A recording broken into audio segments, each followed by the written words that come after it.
Hello, everyone, and this is Aquila, Lefty Knitter Podcast, and this is going to be a cranking video, but I want to show you guys, I got a half heel weight. So, I have an Erlbacher Speedster, and this is your heel weight and your heel spring, right? So, this you put on for your heels and your toes, or some people crank their whole sock with it on, totally up to you. I got a half heel weight for Christmas, so I'm going to show you the full heel weight. And that's a half heel weight. So I took my full one off, put the half one on, and we're going to do the second sock for John today. We are using Patons Kroy in, I forgot the name of it, Greener Pastures, okay? I have a 64 cylinder in here right now, and I already have it adjusted, my tension. My normal tension, I have it so many clicks down, I know what I like, but I adjusted my tension to make my stitches 4 clicks longer. So the stitches are longer because Patons Kroy is a little bit thick if you ask me, and we are gonna just do a hung hem sock. So welcome to 2024. That's gonna be my first video. So I'm gonna start hanging this and we'll talk a little bit about the half weight. So I don't know a lot about the half weight. I've only done one thing with it, but the half weight will not manipulate your, so is that the word I want to use? Okay. This is my cast on bonnet. We're hanging in cast on bonnet. Mine has split rings. Okay. We're going to hang that all the way around. Sometimes when you make a sock, and you don't use the heel weight through the whole sock, or your heel spring, I should say, the tension of your sock, where the leg and the foot is going to be different from where your heel and your toe is, because you're putting this heel spring on, which adjusts your tension. It changes the tension of your stitches. So this half weight will still catch my yarn to go back and forth, flat fabric, but it doesn't change the tension of my sock, the stitches in the heel and toe, as much as it normally would with the heel weight on, the full heel weight, I should say. Okay, this is waste yarn. We're gonna get around here because you can't hang anymore here because they're down in the cylinder. Start with, this is my stitch number 1 if you're looking at like a clock face. This is 1 o'clock and it goes around 6 o'clock, or 3 o'clock, 6 o'clock, sorry, 9 o'clock, 12 o'clock. But this is stitch number 1. Needle number 1 is after that red mark. So let's start and go halfway around. I hold the heel or the weight with the buckle with my legs, and I'm going to finish hanging these. I know you guys, if you've been with me for a while and you watched Socktober, you've watched many a hung hems, but I feel like it helps to show the whole video every time. So we're just going to put some waste yarn on.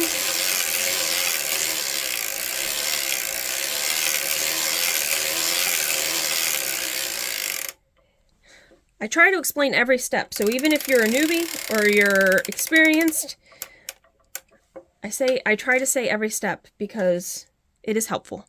Repetition is the key to learning, and I truly do believe that. I'm going to tuck my tail of my waste yarn in, and I'm going to use ripcord. Now, my ripcord is fishing line. It is a 65-pound fishing line that I purchased on Amazon in a big spool, and I cut off lengths that go around my cylinder. I'm going to start it on needle number 1, and it's going to stop on needle 64. So we're going around till that last one closes. Pull that tail in. Okay. Now I picked a contrast yarn that's going to go against the greens, so I'll be able to see it. And I should reset my counter so I can remember or do the same sock I did for the other one. So I do a 40 row and then I hang it, so then my hem is only 20. Okay, we'll do 40 rows. I kind of just hold this on the first round or two. You don't have to, I just do. Do 40.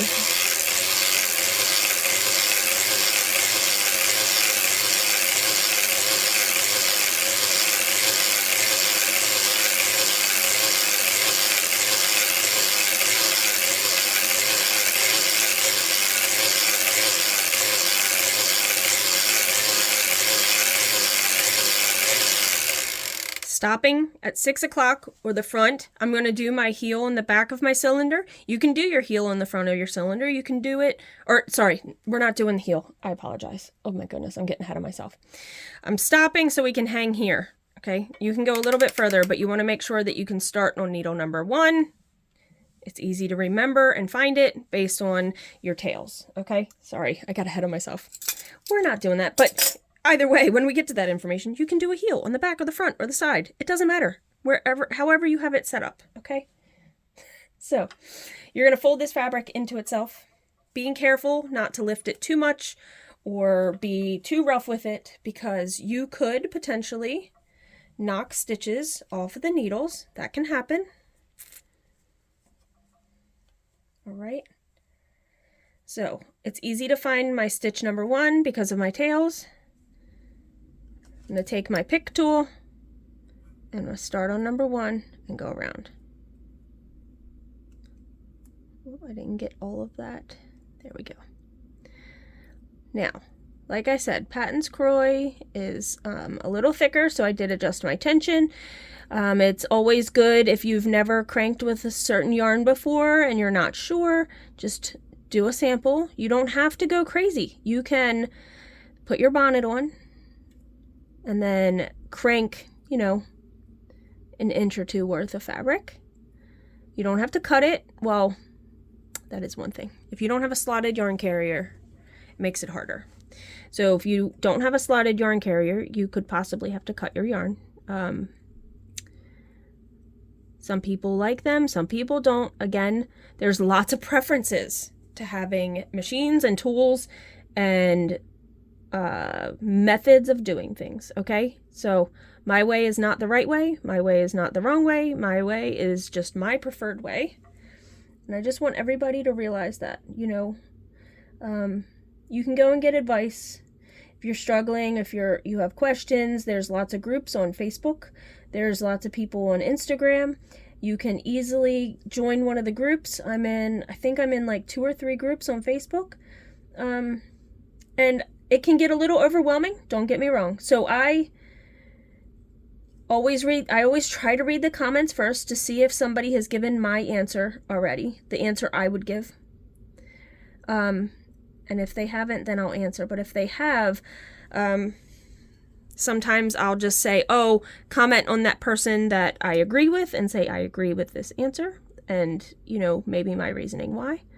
Or sometimes I just don't reply at all because it's a lot of information sometimes that can get thrown at you. So just, you know, social media can be good and bad. And we know that, okay? We all know this. I'm getting pretty far to where I can't put any more stitches because these needles are down in the cylinder underneath of my V-cam. So let's put our weight back on using your buckle. Put your weight. Now I have all my weights. This is all of them, and they're in a koozie. I'm going to need a new koozie song soon. This one's falling apart. Now when you put your weight back on, it is going to give you the proper downward tension on all of these needles because these are all connected to the weight. These are connected to the weight, but there's this bucket of fabric here, this pocket of fabric, okay? So you want to make sure that these don't fall off. You want to make sure they knit. So give them the proper downward pressure by just putting your fingers in there and pushing down a little bit. Crank back to the other side, and then you can lift the weights or take the weight off, whatever's the most comfortable for you. I have a stool that allows me, that's very comfortable for me to just lift these with my knees. And some people just might not be able to do that. And that's okay too. Again, you need to do what works for you. And I'll say that over and over and over and over again. All right, so we are just finding that purl stitch of the first row. So again, hanging all of them. Sometimes it's that first row is difficult to crank around, depending on your tension, depending on the yarn. It can be a little tight. Just be very careful. Go slow. You don't have to crank it around like the fastest possible. So just take it easy because you have to remember it is knitting 2 loops, 2 stitches together. Okay? And if your tension is already tight, that could make it even tighter. So we're getting around here. You got to just keep, you got to find all your last bumps. So it's easy for me to follow my fishing line. It's probably hard for you to see, but my fishing line's going down, back up. That was one on that side. It's going down again, and it's coming through this. And it's very, if I pull both of those tails there, you can really see it right there. All of my stitches are hung. Now, say you missed one. If you miss one, it's okay. When you take it off the machine, you'll see that you've missed one, that you didn't hang it properly. Catch it with like a stitch marker or a locking stitch marker, whatever. Then you take a piece of scrap yarn and you thread it through, and it's fine. Okay? Don't fret about it. Okay? I'm going to reset my counter. That was 1. So I will adjust for 1. And I wrote this down. We are doing 120 rows. These are for my husband. He likes tall socks. So 120 rows. I'm going to have to change my yarn before we get to the heel. Okay? So we'll do that when we get there.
I'm at 100. I know I could go further. I know I could, but I would get close to heel territory if I go too far. Also, my weight is getting very close to the ground. You want to make sure you adjust that, because you don't want your weight on the ground, because then you do not have the downward tension that you need to crank your sock. So I'm going to move my weight, and then we're going to do a Russian join or a faux Russian join, whatever you want to call it. There's many ways to change colors or change your yarns. I do this one almost exclusively. So what you do here, I wonder if it's easier from, you'll be able to see here. So I'm going to stop here. You can stop anywhere. Like if you get close to an end, leave enough so you can make a loop with your tail. Okay, so if you're using scrap yarns and you're making scrappy socks, get to the point where you can make a loop. See, you can see my loop. All right, I'm going to take my tail. This is a lot easier with the slotted yarn carrier, not going to lie. I'm going to put it in there. I'm going to put my tail in to double up my tail. I'm going to leave a little bit of excess there. Okay, you can see I left just a tiny bit. You want to make sure it catches though. Okay, so crank easily forward so it catches. You don't want to go too far because you don't want to lose your loop. Okay, so my loop is still here, and we're going to get the new yarn. So when I make these socks for my husband, I use 4, not full balls, but I need 4 balls of Patons Kroy to be able to do this. Okay, because he likes a really tall sock. So that's 200 grams, but I don't ever use all 200 grams. So now that you have that loop, you're going to make another loop going the opposite direction, okay, with the tail, making sure you leave a long enough tail. Okay, so here's where my loop connects, and I'm going to crank forward. I'm going to just hold this until it catches. Okay, and now that it's caught, I can let go, and you're going to see it crank that whole tail. You'll have this end that you can trim if you want, or you don't have to. I never do. And this one knits all the way into it unless you wanted to pull the tail out. That's up to you too. But I always just let it knit all of the tail. So let's get to 120, and I'm going to stop on the front of my machine because I'm going to do the heel on the back side. And because there was 2 loops of yarn, remember, it might feel a little tight when you're cranking by it. Just be aware of that. Also, I did no yarn management here whatsoever. I just cut it wherever.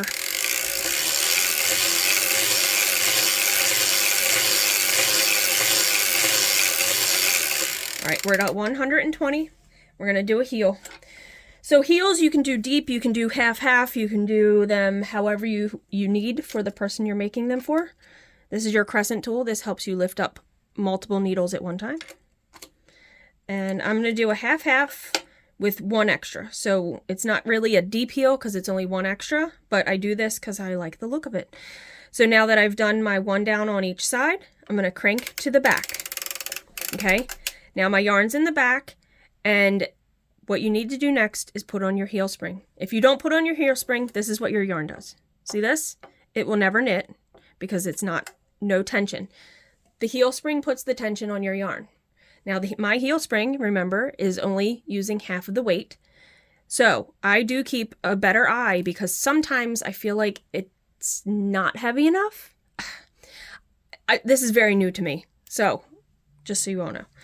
But on my first pass, because you're going to do everything you do on this side, you're going to mirror on this side, okay? So on my first pass, I'm lifting 2 to decrease 2 stitches.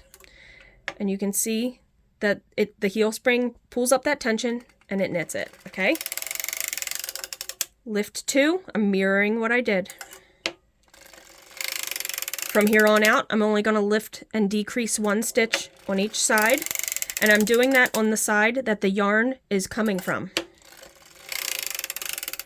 Lifting 1 on the side the yarn is coming from. Now eventually I'm going to have to put heel weights in. When these stitches don't go back down to the bed of the cylinder here, you want to put your heel weights in. Okay? Lift 1 to decrease. Now, they're not going all the way down in the corners. I could get away with not putting it in, but I'm going to put my heel weights in. So these are the ones that came from Erlbacher. They're the heel forks. And you do 1 in the center, about 10 rows down. You do 2 needles in from this side, the same amount of rows down. And it's always got to be under the needles that are in work, okay? I mean, you might have to adjust a few times. So there you go. Now my heel weights are in. That will also mess with your tension a little. Just, you have to be aware of that, okay? We're on this side. We're decreasing 1. And now we're decreasing down to this black mark here, okay? This is my target. Lift 1. Lift 1. Lift 1. Lift 1. Try to keep my hands out of the way. Lift 1. And you're going around until you don't hear the click anymore, okay? Lift 1. We're going to go around until we don't hear the click. If you don't go far enough to where you don't hear the clicks, you'll never be able to go back in the opposite direction. Your V-cam will get stuck, the needle butts will get stuck, and you won't be able to go. So if that ever happens, just try going back a little further. You don't want to go too far, just go a little further for that clicking noise to stop. Once it stops, you should be able to go back the other direction. Lift 1 to decrease on the side the yarn is coming from. Lift 1 to decrease. Lift 1 to decrease. We're almost at that target. Now I do a different increase method. I've showed it in my videos before. There's different increase methods. Figure out the one you like, but we're going to do the 1 up, 2 down, but not yet. Okay, so we're lifting 1 on this side. That's the last one we're going to lift. Okay. Now we're going to lift 1 on this side, but we're also going to put 2 back down into work. Essentially, this is our first increase row because we're increasing 1 because it's 1 up, 2 down, okay? So 1 up, 2 down on the opposite side the yarn is coming from. Okay, 1 up and 2 down on the opposite side. I'm going to adjust my weights again just a little bit because it's not going all the way back down and I want it to go down further. Now I do notice, because my half heel weight, I do notice it not rising. It seems a little looser. I don't know if that's the right word I should use, but we'll go with it. So 1 up, 2 down, okay? So we are increasing, but we're doing the same thing on each side. 1 up, 2 down. 1 up, 2 down. 1 up, 2 down. Not smushing them down. See what I just did when I smushed that? You might not be able to tell. If you smush it down, your latch will close, your stitch won't knit, and you'll drop it. You don't have to push it down as far as the other ones. Okay? These are a little bit higher, but they will still knit. They are in work, okay? Just don't smoosh them down. That is not the way to go. 1 up and 2 down. Always making sure when you are putting them down, that latch is open, because sometimes you could hit it with a sleeve, you could hit it with your hand, you could have closed that latch by accident. Make sure you always make sure that they're open. Okay, 1 up, 2 down. 1 up on the yarn side, 2 down on the opposite. 1 up, 2 down. 1 up, 2 down. 1 up, 2 down. 1 up, 2 down. Now I always go 1 past where I was on my center marks because I started with 1 past when I pushed that extra stitch down at the beginning, extra needle down. So I'm at the half on this side, so I'll be doing that 1 more time on this side, okay? 1 up, 2 down. I'm half now on this side, but we're gonna do it 1 more time, okay? 1 up, 2 down. So now I'm knitting 1 past my half mark. And I am going to lift it. 1 up, 2 down. Okay. Now, we've mirrored this side and this side. We're back to start going in the round again. We're going to lift 1 like we did here. We're going to stop at the front. Because essentially, we're going to put all of our needles down now, okay? Because we're going to keep going around in a circle. I'm going to also reset my counter. So let's do that real quick. Making sure all your latches are down. Put all your needles down. And then you'll be going back around in a circle. Okay? Not smushing them down as long as they're down enough that they're going to knit. See? I go about 1 row. And then I do take my heel spring back off because I don't knit my socks with the heel spring on. Some people do. So if you do, you don't have to worry about the heel spring at all. Okay? I need to do 60 rows for the foot.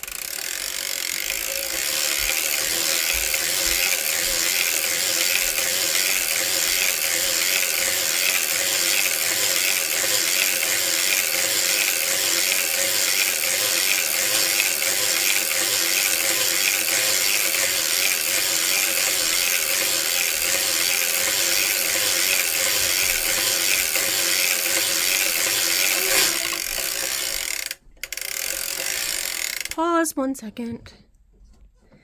Sorry, the little came down. She did not know I was recording. Okay. Let's finish 60. I'm going to actually take the heel weights off right now. I'm going to move my buckle up over the heel. And then put my weight back on. It has to be over the heel. It has to be far enough.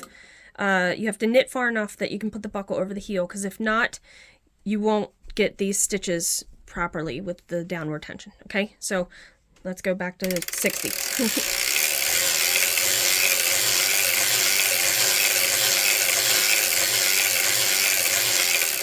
60, stopping at the front because I'm going to do my toe also on the front.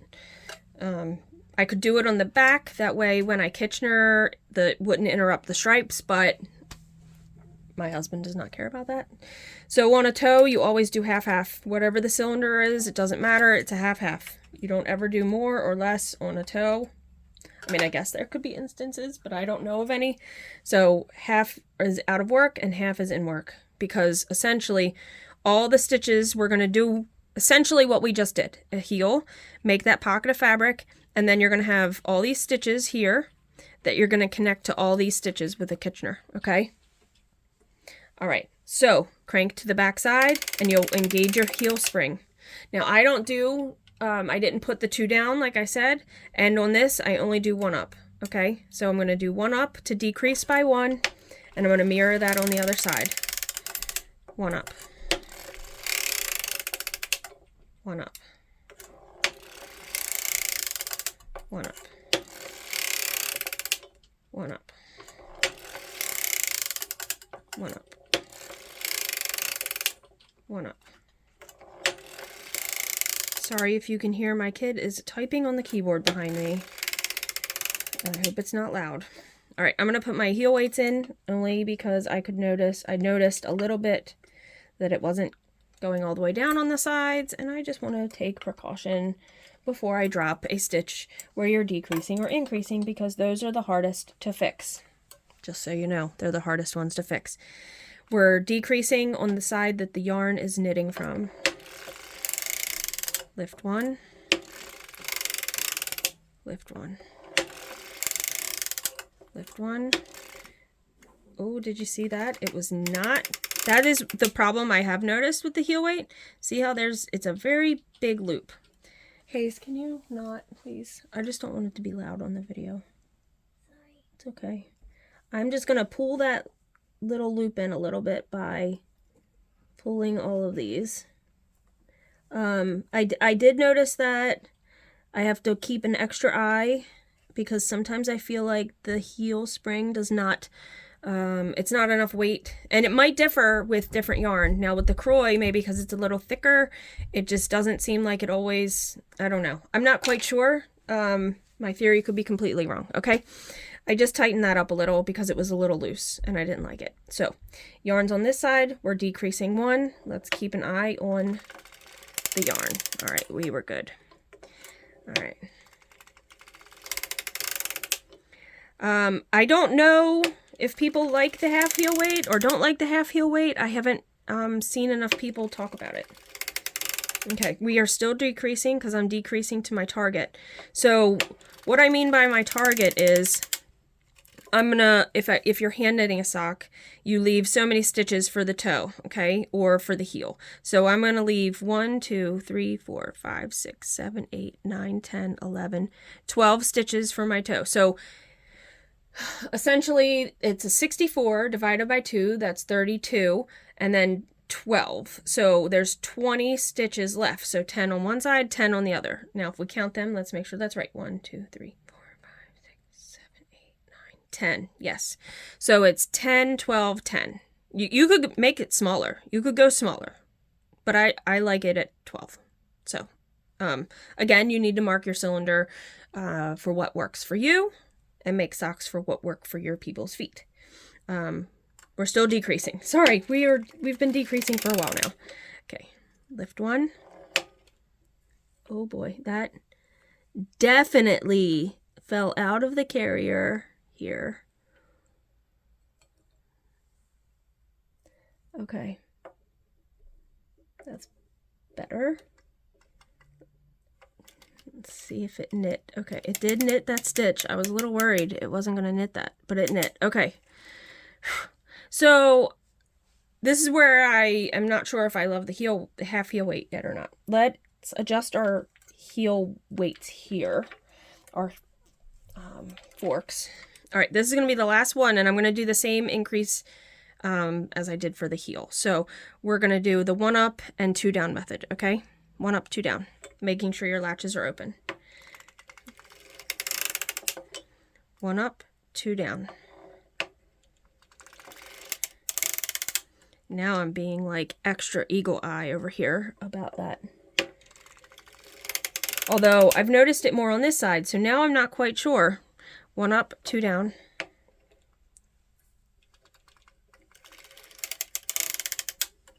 You see how I tensioned it a little? It just felt like it wasn't tensioned how I wanted it to be. I didn't want to put too much tension on it. So 1 up, 2 down. 1 up, 2 down. 1 up, 2 down. And we're going to do this till our half marks. I'm also going to adjust my weights again. Can you see how, you might not be able to see, the yarn is way too high on the needles and not going down to the bed of the cylinder. So let's adjust. Okay. Yarn's on this side, so it's a 1 up and 2 down. 1 up, 2 down. 1 up, 2 down. 1 up, 2 down. 1 up, 2 down. Ooh, it tightened up. It caught it. It took a minute. Ooh. All right, not sure if I love the half heel weight. We're learning here. It's new. 1 up, 2 down.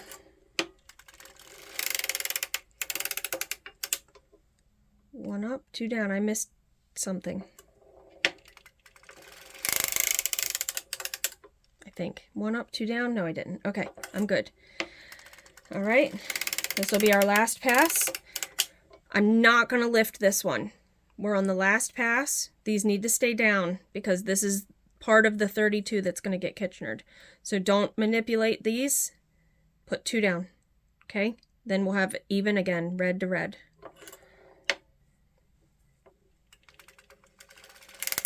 All right. Here's where you cut a very long tail, or, well, a long tail, long enough to Kitchener. You take it out of your yarn carrier.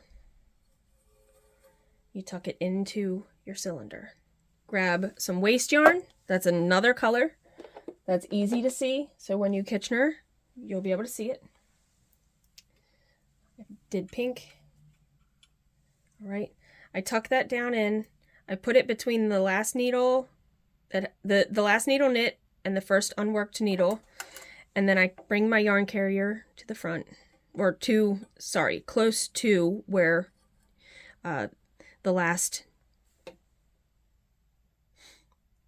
needles out of work are. Okay, I'm going to put my heel spring back on, but I'm not going to let go of this yarn with my right hand. And I'm going to hold the yarn down here with my left. And now I've let go because I need to crank. Okay, you're going to slowly crank to the front because you want to make sure it catches those first couple stitches. Okay, you don't want to go any further than that because what do you have to do? You have to put the rest of your needles down. So you can go in a circle. So these stitches are all going to be Kitchenered to these stitches. That's essentially what you will do to finish your sock. Okay. Slow, you don't have to go fast. But once you know it's knitting correctly and you haven't dropped anything,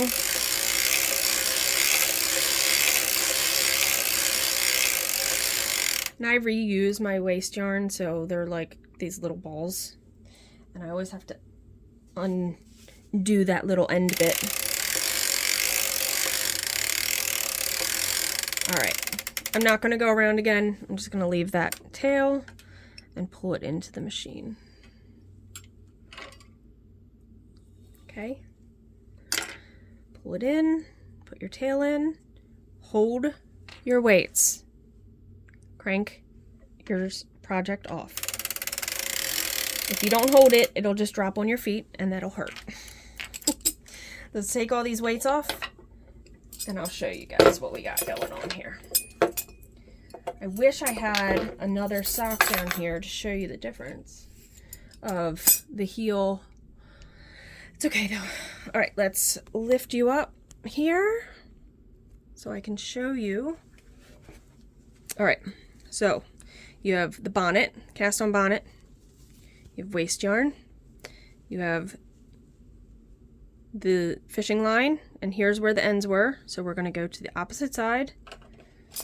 We're going to grab a leg and we're going to make the magic happen. Sometimes it's a little tight. Sometimes it comes out super easy. Okay, there we go.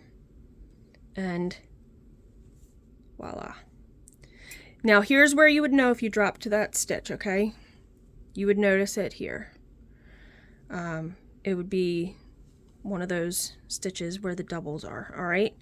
Just catch it with a stitch marker. It'll be fine. Weave your tail in, okay? So we have a hung hem, a very long leg.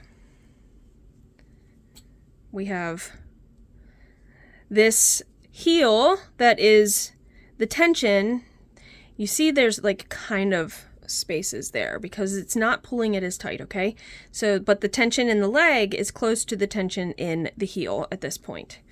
And then you have your foot and your toe, and you will close up your cute little Muppet mouth with a Kitchener stitch. It looks like a Muppet mouth to me if it has two eyes, right?